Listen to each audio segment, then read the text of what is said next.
பூர்ணிமால வழக்கம் போல பூர்ணிமா அது இப்ப ஏன் கொஞ்ச நாளா பூர்ணிமாவை ரோஸ்ட் பண்றாருன்னு எனக்கு ஒன்றும் புரியல. பட் உள்ள காண்டு இருக்கிறதுனால Experience 11 days of Grand Europe trip with easy EMI of rupees 25,000 only with GT Holidays. இப்போ Sunland 5 லிட்டர் ஜாரோட multipurpose stainless steel kadai worth rupees 265 free. Welcome to Bigg Boss with Fatman season 7 Jai Sultan. இந்த சோபனா பொண்ணு தெரிஞ்ச ஏரியால போய் செய்வினை வச்சதுனாலதான் இன்னைக்கு காணா போயிருக்கேன்னு நான் நினைக்கிறேன். கண்டிப்பா she will come and join. இன்னைக்கு ஷோல வந்து கமல் சார் பேசின விஷயங்கள் ஆரம்பத்துல ஒரு கொஞ்ச நேரம் வந்து பேசின அந்த மேட்டர்லாம் கட் பண்ணுருவோம். அது வந்து பயங்கரமான மேட்டரா இருக்கு. அந்த மேட்டருக்குள்ள நம்ம நுழைய வேணாம். ஸ்ட்ரெயிட்டா நம்ம கண்டென்ட்டான உள்ளுக்குள்ள நுழைஞ்சு பூர்ணிமால வழக்கம் போல பூர்ணிமா அது இப்ப ஏன் கொஞ்ச நாளா பூர்ணிமாவை ரோஸ்ட் பண்றாருன்னு எனக்கு ஒன்றும் புரியல. பட் பூர்ணிமால இருந்து ஆரம்பிச்சாரு. அந்த பூர்ணிமா வந்து அந்த சாரி அக்செப்டட் அப்படின்னு சொல்லி டேக் ஆஃப் ஆனதும் அதுக்கப்புறம் வழக்கம் போல இந்த ஷோக்கான ஒரு மீட்டர்ல அவர் ஆரம்பிச்சதும் இட் வாஸ் வெரி நைஸ். என்ன வழக்கம் போல ஒரே ஒரு மேட்டர் தான். இந்த பர்டிகுலர் கேப்டன்ஷிப் டாஸ்க் எப்படி இருக்கு அப்படின்னு ஒரு விதத்துல கேப்டன்ஷிப் டாஸ்க் மக்களை தப்பா நினைச்சுக்காதீங்க. நான் அடிக்கடி கீழே குனிஞ்சு கால் அப்படின்னா அது ஒரு ஹீட் இவால்வ் ஆகுறதுனால அடிக்கடி காலை ரப் பண்ணிக்கிட்டே இருக்கேன். ஸோ அதனாலதான். ஏன்னா அதை கூட கமெண்ட்ஸ்ல ஏன் சார் சும்மாவே இல்லாம கீழே குடிச்சு போய் எதையோ தேடுறீங்கன்ற மாதிரி போட்டிருந்தீங்க. அதனாலதான். மேட்டர் என்னன்னா அவர் கேப்டன்ஷிப் டாஸ்க கேட்கிற அந்த ஒரு பாயிண்ட்ல வந்து ஒரு விஷயம் என்னன்னா இந்த வீட்டுல வன்மமாவே இருந்தாலும் இந்த மணியோட கேப்டன்ஷிப்ல வன்மம் இருக்கிற பீப்புளால கூட ஒரு நெகட்டிவ் ரொம்ப பாசிட்டிவா சில பேரால சொல்ல முடியல. இப்போ உதாரணத்துக்கு நிக்சன் வந்து வயிறார சோறு போட்டார் அப்படின்னு ஒரு வாரம் பூரா ஒருத்தன் வந்து அவனால முடிஞ்ச எஃபர்ட்டை போட்டு போதுமான அளவுக்கு இந்த வீட்டுல சண்டையும் சரி மற்றதும் சரி அவனோட பெஸ்ட்ல அவன் இது பண்ணியிருந்திருக்கான். என்ன சொல்றது, காம்ப்ரமைஸ் பண்ணி கொண்டு வந்திருக்கான். அதாவது சண்டை இல்லாதவர்கள் அதுக்கு அவனுக்கு போதுமான அளவுக்கு எல்லாருமாவே ஒரு நல்ல அப்ரிசியேஷன் கொடுத்துருக்கலாம். பட் உள்ள காண்டு இருக்கிறதுனால எந்த அளவுக்கு லைன் விரிச்சு பண்ண முடியுமோ அந்த அளவுக்கு லைன் விரிச்சுதான் அப்ரிஷியேட் பண்ணாங்க. But genuinely Mani was very much super இந்த ஷோல. இந்த particular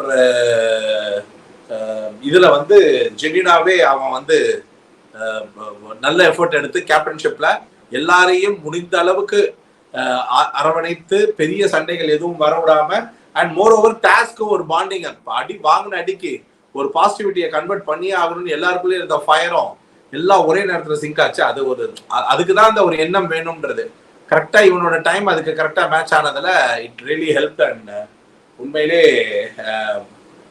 it went on well. So எல்லாரும் சொன்னபடி மணியோட கேப்டன்ஷிப் வந்து அப்ரிஷியேட்டபிள் தான். அண்ட் அதுலயும் குறிப்பா அவன் வந்து அந்த நாய் குலைக்கிறதுக்குள்ள நாய்க்கு முன்னாடி பாஞ்சி எழுப்பினதா இருக்கட்டும் இல்ல ரேஷன் பார்த்துக்கிட்டதா இருக்கட்டும் முடிஞ்ச அளவுக்கு எல்லாரையும் ஆக்டிவா வச்சுக்கிறதுக்காக தனக்கான ஒரு எஃபர்ட்டை அவன் வந்து ஒரு சின்சியரா போட்டான்.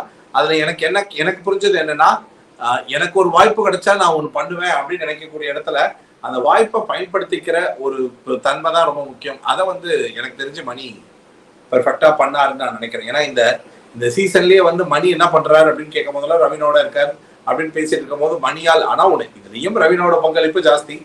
பாதி பேருக்கு ரவிநாதன் நான் கூட இன்னைக்கு இதுல சொல்லுவாங்க சார் மணிதான் சார் கேப்டன் பட் கேப்டன்ஷிப் பண்ணதெல்லாம் ரவினா அந்த மாதிரி ஏதாவது சொல்லுவாங்க. இல்ல ரவினா ரொம்ப ஹெல்ப்ஃபுல்லா இருந்தாங்க அது மாதிரி ஏதாவது. கமல் சாரே கலாச்சிட்டு போயிட்டார். உன்னைய கேட்டா என்னமா சொல்ல போற, நீ இதான் சொல்ல போற. மணி எப்படி பண்ணார் வேற என்ன சொல்ல போற, நீ நல்லா தான் பண்ணன்னு சொல்ல போற. அதுதான் ஆப்வியஸா ரவினாவுடைய ஸ்டேட்மெண்டா இருக்கும் அப்படின்னு சொல்றது குவைட் எதிர்பார்க்கப்பட்ட ஒரு ஃபன்னு தான். அண்ட் மற்றபடி இன்னைக்கு எபிசோடா பாத்தீங்கன்னா பெருசா ஃபயரிங்கான ஒரு மேட்டர் இல்லை. ஏன்னா நேற்று அவர் போகும்போது ஒரு மாதிரி கூல் சுரேஷ் ஒரு 20 மினிட்ஸ் அடிச்சதுதான் மாஸ். அந்த மாஸ்க்கு அப்புறம் வந்து ஒரு பெருசா இன்னைக்கு டேக் ஓவர் பண்ணி இவங்க கிட்டக்கா பேசுறதுல. பட் கமல் சார் என்னமோ கொஞ்சம் ஸ்ட்ரிக்டா நல்ல நடுவில் நிறைய ஃபன் இருந்தாலும் அவர் சொன்னது நிறைய இடத்துல கொஞ்சம் ஷார்ப்பா தான் பேசினாருன்னு நான் நினைக்கிறேன். ஸோ கேப்டன்ஷிப் டாஸ்க் அப்படி போச்சு. அது அப்படி போனதுக்கு அப்புறம் உண்மையிலேயே அந்த கேப்டன்ஷிப் டாஸ்க் முடிஞ்சதுக்கு அப்புறம் பேச ஆரம்பிச்சதுல என்னன்னா பூர்ணிமா ஒரு ஆஃப் லேட்ல ஒரு மாதிரி மைண்ட் இதாயிட்டாங்க, ரப்ட் ஆயிட்டாங்க கம்ப்ளீட்டா. அவங்களுக்கு வந்து ஒண்ணு தோண ஆரம்பிச்சிருச்சு, இவர் நம்ம உண்மையிலேயே புகழ்றாரா இல்ல இது பண்றாரா அப்படின்னு ஒரு டபுள் மைண்ட்ல வந்து அவங்க ஒரு மாதிரி போய் லாக் ஆயிட்டாங்க. அதுக்கப்புறம் தான் இந்த கட்டம் சுத்துற டாஸ்க். இந்த கட்டம் சுத்துற டாஸ்க்ல அவங்களுக்கு டாக்ஸ் கொடுத்துட்டு இந்த டாக்ஸ்ல அளவுகோல் அதுக்கேற்ற மாதிரி வச்சுக்கோங்க அப்படின்னு சொல்லி அந்த போர்ட்ல கொடுத்ததுல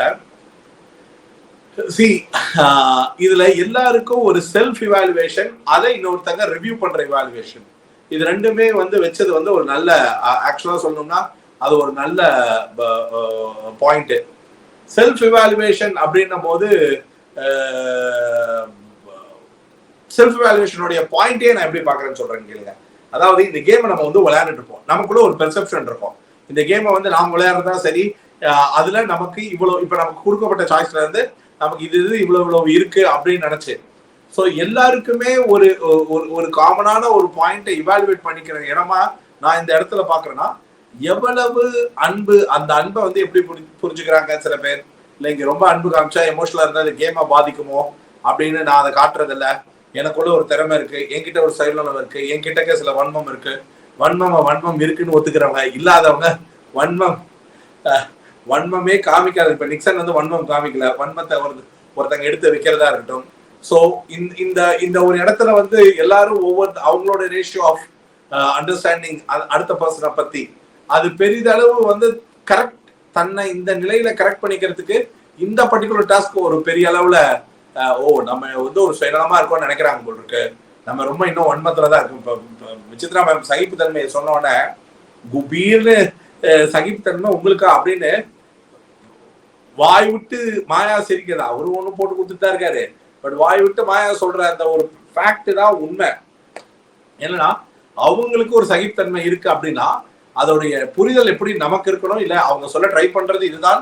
நான் நம்புறது என்னன்னா, அப்பா நானே இதே மாயா வந்து வெளில மட்டும் சொல்லியிருந்தா நான் பேசுற பேச்சுக்கு மாயா அவ்வளவுதான் அப்படின்ற மாதிரி நான் எவ்வளவோ கண்ட்ரோல் பண்ணிக்கிட்டு இப்ப மாயா கிட்ட அதை சிரிச்சு என் கண்ட்ரோல்ல பேசிக்கிட்டு இருக்கேன் அப்படின்றதுதான் அவங்க வந்து சகிப்புத்தன்மை நான் நினைக்கிறேன். இல்லையா ஒரு சின்ன சின்ன விஷயங்களுக்கும் பயங்கரமா ரியாக்ட் பண்றவங்க தன்னுடைய இப்ப காட்டுற ரியாக்ஷன் ஒரு 10% தான், நான் ஜென்ரலா பயங்கரமா ரியாக்ட் பண்ணுவேன் அப்படின்றதுதான் அவங்க சகிப்புத்தன்மையா சொல்லி இருக்கிறதுக்கு வாய்ப்புகள் இருக்கும்னு நான் நினைக்கிறேன். ஏன்னா அவங்களோட அளவுகோல், அதாவது தன்னை இவால்வேட் பண்ணும்போது அவங்க வந்து பெருமை பீத்தி நான் வந்து பயங்கரமா டாலரேட் பண்ணிக்கிறேன் அப்படின்னா அவங்க டாலரன்ஸ்ல அவங்க இருந்த ஒரு கம்யூனிட்டி குரூப் பீப்புள் அதுல இருந்து வந்து மோஸ்ட் ஸ்ட்ரேஞ்சர்ஸோட டிஸ்கம்ஃபர்ட்டா இருக்கக்கூடிய ஒரு பீப்புளோட இருக்கும்பொழுது ஒவ்வொருத்தவங்களோட டாலரன்ஸ் லெவல் எவ்வளோ, அது மாதிரியான விஷயங்கள் எவ்வளவுன்றதுதான் பார்க்க ஜென்யூனாவே எல்லாரும் பார்க்கறதுக்கு அப்படிதான் அந்த ஒரு ஆங்கிள் தான் ட்ரை பண்ணுவாங்க. ஸோ நான் இதையும் அப்படிதான்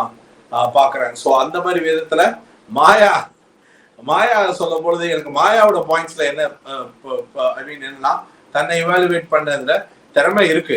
அப்கோர்ஸ் அவங்க மாஸ்டர் சொன்னாங்க, அதை விட என்டர்டெயின் பண்ணிக்கிட்டே இருக்கிற நம்ம யாரோட சொல்லுவாங்க. அதுக்கப்புறம் மாயா கிட்டக்க எவ்வளவு பேகேஜ் இருக்குது அப்படின்னா, எனக்கு கேம் தாங்க, கேம் இல்லைன்னா எனக்கு யார் மேலேயும் தனிப்பட்ட இன்டென்ஷன் இல்லை அப்படின்றது நான் வந்து அதை வந்து not only on Archana, Dinesh அவங்க எல்லார்கிட்டையும் இப்ப இன்ஃபேக்ட் நீங்க ஒரு பாத்தீங்கன்னா கேம் ஸ்ட்ராட்டஜில 2வது வாரத்துல நான் அர்ச்சனாவை தூக்கிட்டு பிரதீப் சொல்லுவார். பிரதீப் இருந்தப்போ நான் வந்து தினேஷை பாத்துக்கிறேன்னு சொல்லுவாங்க. 2 வாரமே அதிகம் அப்படின்னு இந்த மாதிரி ஒரு டிஸ்கஷன். அதுக்கப்புறம் ஒரு கேமுக்காக வெளில தூக்குறது ஒரு ஸ்ட்ராட்டஜி தான். ஆனா மாயாவுடைய ஒரு கேம் பெர்ஸ்பெக்டிவ்ல எப்படின்னா, தனக்கு அடங்கி தனக்கு கோஆபரேட் பண்றவங்க மேல அவங்க காட்டுறத உண்மையான அன்பு நினைக்கிறேன்.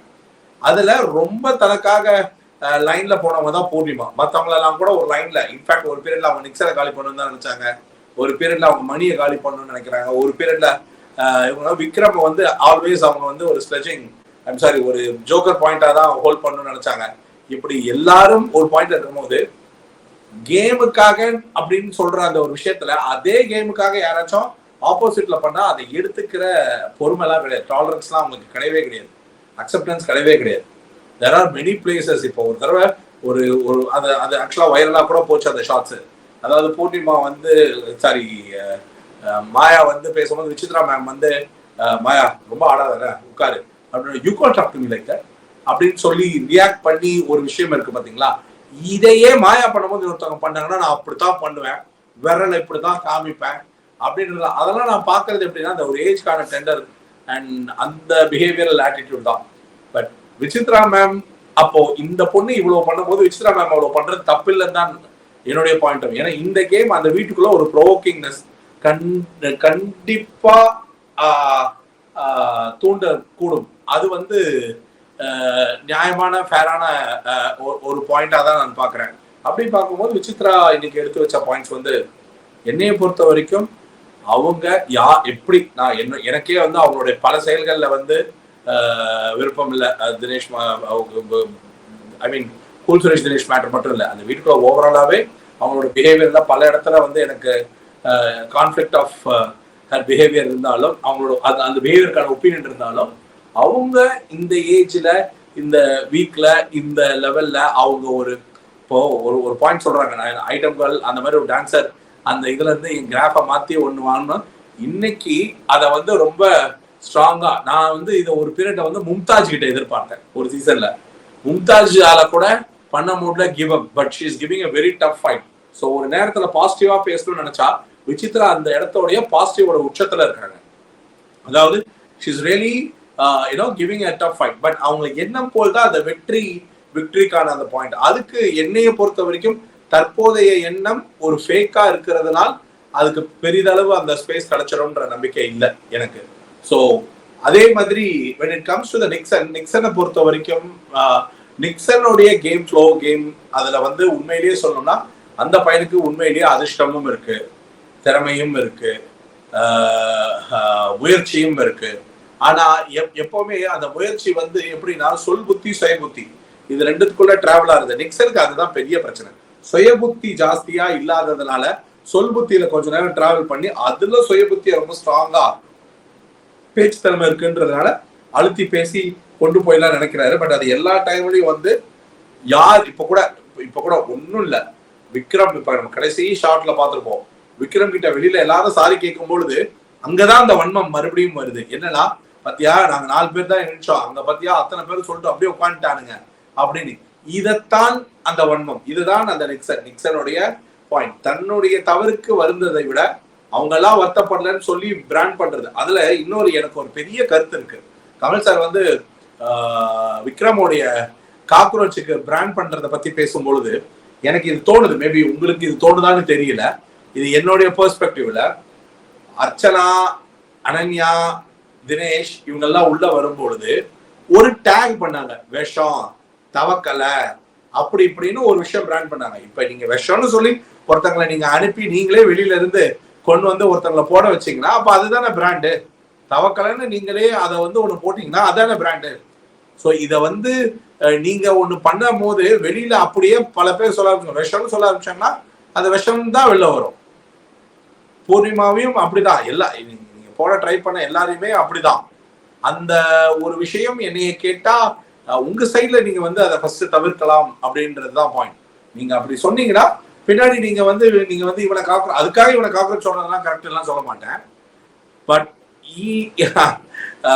விக்ரம பொறுத்த வரைக்கும் சார் செல்ஃப் ரெஸ்பெக்டோட மேட்டர் எங்க இருக்குன்னா, நமக்கு இது பிடிக்கலன்றது சில பேர் கண்லயே அந்த லைனை வரைவாங்க, சில பேர் பிஹேவியர்ல காட்டுவாங்க, சில பேர் வார்த்தைகளை ரொம்ப தெளிவா 3 லட்சம் பேர் சொல்லுவாங்க. விக்ரம் வந்து எல்லாருக்கும் நல்லவனா இருக்கணும்னு ஆசைப்படுறதுனால வர்றதுதான் இந்த மாதிரியான பேர்.